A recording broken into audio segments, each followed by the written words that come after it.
Imagine walking through the forest, or some part of the forest in Vermont, and you stumble upon this little dark patch, right? Maybe it's a little bit foggy, right? The place is called the Misty Marshes, so maybe misty, whichever descriptor you might, want to use. And you're thinking to yourself as you're walking through this place, you're like, dude, who the frick brought their cool vape? Who's hotboxing the place, man? Like, for real. Who's doing this shit? Who's smoking it up big time? Makes you wonder, like, what's going on in here? It seems pretty cool. It seems pretty lit. Actually, quite the opposite, because it's pretty dark. And you're walking through, you see a few braziers lit. And you're like, braziers in a dark place. I know what to follow. The light. So you go start following the light. And as you're walking around, you start to get jumped by a few undead gentlemen. Few skeletal suited boys, or perhaps a zombie or two. And you're like, wait, hold on, before I enter this forest, there's freaking Brad outside. The undead shouldn't be alive here. And you're like, whoa, this is real spooky, alright? Something's going on. And as you're walking through, you're fighting the undead, you happen upon a campfire, and you're like, oh, okay, this is pretty sick so far. And you look across the water, and you see this huge lich, right? This huge undead son of a bitch, if you will. Bars, by the way. And you're like, I know who to kill. I know who I'm gonna freaking attack. So you go make your way around, you attack the dude, bang, dead. Instantly, piece of cake, not a problem. You turn around, and you start exploring a bit more. You start rummaging through the bushes, you start going through the weeds, and you start looking at more of the trees, if you will. And you see a cliff, kind of looks like it goes up, there's a bit of a stair pattern to it, like you're like, okay, this looks like I can climb, so I'm gonna go fucking climb it. And then you leave the misty marshes, right? It's not that misty anymore. Snoop Dogg stopped smoking. He stopped hitting, his stizzy.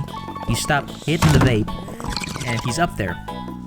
Or sorry, and you're up there, and you go up there, and you're like, okay, the frick, right? You get jumped by a few birds, a few harpies, if you will. And after those harpies, you're greeted by a few goblins, and they're like, yeah, dude, welcome to the party, come join us. And you're like, okay. And then you kill them because they're bitches, and you're like, okay, whatever, what's next, dude? And you're greeted by this beautiful vista. Well, I say beautiful, but it's really just like, it's just, ruins, right? It's an ancient, you happen upon the ancient battlegrounds, right? This is where I'm headed. This is where I'm headed. I'm headed to the ancient battlegrounds. You happen upon the ancient battlegrounds, and you're like, holy shit, this is sick. The Ancient Battlegrounds, to me, was probably one of the cooler discoveries that I made in the game because, one, to me it speaks of lore, right? You're like, oh, dude, there was a huge battle here before. Look at all the ballistas, look at the ruins of a castle, look at the tower, dude, it's freaking sick. You're also greeted by two big boys going at it in the center. It's a dragon versus a cyclops in armor, which, I don't know, the cyclops doesn't have a brain. Okay, dragon, worm, defeat you any day of the fucking week, Cyclops, you idiot. Anyway, and you're like, let me get in on this action, right? I want to destroy, I want to decimate you two. I want to show you guys that even though I'm small, size doesn't matter. Boys. Come on, who's with me? And then so you get in there, and you start globbering these motherfuckers, right? You start taking care of the dragon first because... Or no. You start taking care of the Cyclops first because, you get the little pieces of shit out of the way. And then you go for the big boy, right? Dragon next. Dragon's a bit of a pain in the ass to deal with, but you deal with them anyway. And you start gathering the supplies. You start gathering your loot from killing these two boys. And then you go inside the ruins of the castle, and you're like, oh my god, this is sick, right? There's undead people. There's a quest nearby called Told to Rest, which is, I suppose, a pun. Not bad. Capcom, very good. And there are, a few hidden things here and there. One of the coolest things that I found there was a vault key, which I didn't know that I could use. On my first playthrough, I didn't use it.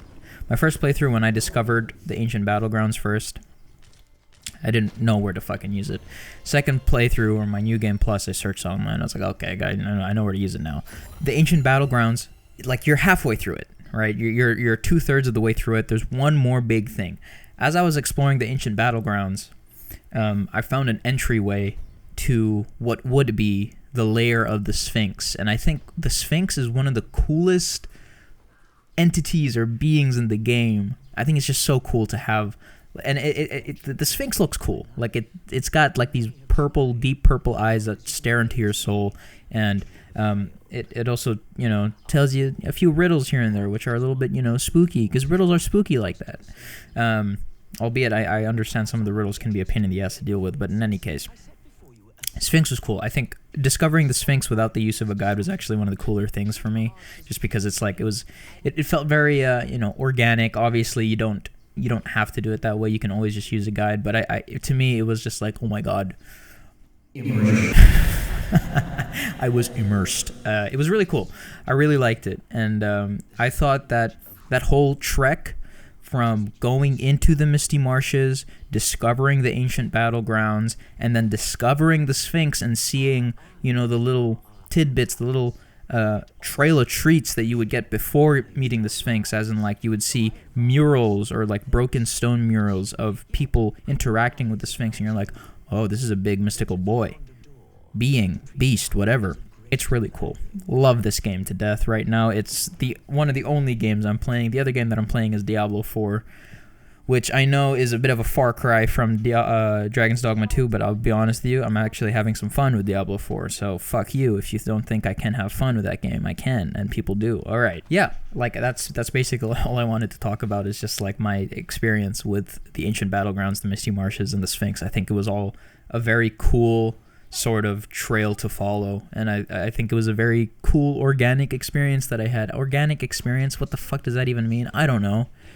It happened naturally, right? I didn't have to use a third party source to get there, and it was sick. So nice. If you liked the video, feel free to like it. If you didn't like it, dislike it. I stream here on this channel, so if you want to catch me playing Dragon's Dogma 2 New Game Plus or New Game Plus Plus, if that's a thing in the game, please, by all means, subscribe, stick around, and you'll find out what happens on stream. And it's a good time, I promise. Maybe not a full promise, but, you know, half a promise. Okay? I'll catch you guys in the next video. See ya!